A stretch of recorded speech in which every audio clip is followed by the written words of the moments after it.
मैया जोङो ससियेल मिडियायाव नुदों जे बिथाङा जोंनि इंडियन एलायन्सनि कैंडिडेट मानगोनां जयंत बसुमतारी बिथांखौ गोबां माखासे बाथ्राफोरजों सोंखारिदों।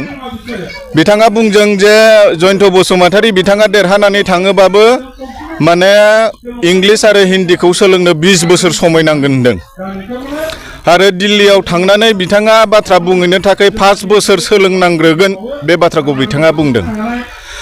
दा बिथाङा मिन्थियोना मिन्थिया जे माने हिंदी इंलिश रोङाबाबो जे दिनै गोबां माखासे इंडियानि दाब दाब स्टेटनि माखासे एमपि बिथांमोना दिनै हिंदी इंलिश रोङाबाबो जे दिनै बिथांमोना गावबागाव समस्तिखौ रिप्रेजेन्ट खालामनानै रायजो राजानि जानानै बिथांमोना खामानि मावदों। बिथाङा बेखौ मिन्थियोना मिन्थिया दिनै हिंदी इंलिश रोंबाल' जे एमपि जानो हायो बहा लिरनाय दङ? बे जाम्बा नामा? गावखौ बिराद लेखा गोरों सानो बियो। दिनै जाय मानसिया दुलाराय बर' फरायसा आफादाव थानानै जोंनि मानगोनां जयंत बसुमतारी बिथाङा गोबाव सम बेबादि आन्दलनजों जड़ित थानानै बिथाङा हारिनि थाखाय खामानि मावबोबाय। बिथाङा चिरां जिल्ला दुलाराय बर' फरायसा आफादनि आफादगिरिमोन।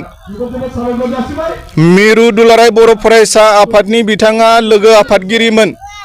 मिरु दुलाराय बर' फरायसा आफादनि बिथाङा स्पिकारमोन। दा बेबादि बिबान लानानै बिथाङा दिनै हारिनि थाखाय गोबाव सम बारसोमबोनायजों लोगोसे गोबां खामानि मावखांनायनि उनाव दिनै बिथाङा एमएलए जाफैदों आरो बिथांखौ जयगता कैंडिडेट हिसाबै दिनै एनडीए एलायन्स कैंडिडेट हिसाबै दिनै लकसभा एमपिनि थाखाय बिथांखौ दिनै सायख'दों।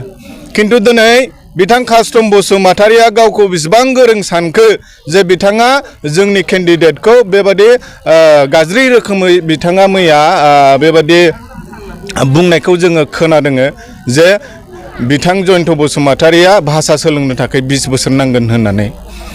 खाम्फा बरगयारिया न' डाउट जोङो मिन्थिया बिथाङा हयथ' हिंदी इंलिश गोरों जानो हागौ।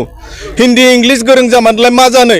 दिनै बिथांजों रायजो राजा गैया आरो बिथाङा खुनु पदे देरहानानै थांनायनि पर्यायाव गैया। मानोना दिनै रायजो राजा साफ्रोमबो जोङो मिन्थिगौ जे खाम्फा बरगयारिया सोर आरो जयंत बसुमतारीया सोर। खाम्फा बरगयारिनि अबदाना बेसेबां आरो जयंत बसुमतारीनि अबदाना जाथिनि थाखाय बेसेबां। दा बेवहाय सोरबा कास्टम बसुमतारीया बबेबा नोङो आउट अफ बिटिसि निफ्राय फैनानै गावखौनो बेबादि एखेबारे गोजौ गोरों गोरा एखे अभार स्मार्ट बेबादि साननानै बिथाङा जे बेवहाय नांला बंसा भाषाफोरखौ बुंफैदों। जोङो बिथांखौ जोङो सोंखारियो आरो जोङो हकियावनि होयो जे नेक्स्ट टाइमाव जाहाथे बिथाङा बेफोरबादि गोदाव स्राव जानला मोनला बाथ्राफोरखौ बुङा आरो जोंनि रायजो राजानि गेजेराव बेबादि गुबुंले मोनसे थासारिखौ खालामा।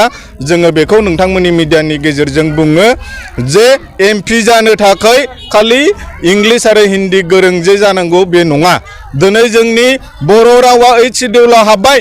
दिनै जोंनि आसाम एसेम्ब्लियाव जोङो बर'जों जोंनि एमएलएफ्रा दिनै लेक्सार होनो हायो। बेखौ बिथाङा मिन्थियोना मिथिया?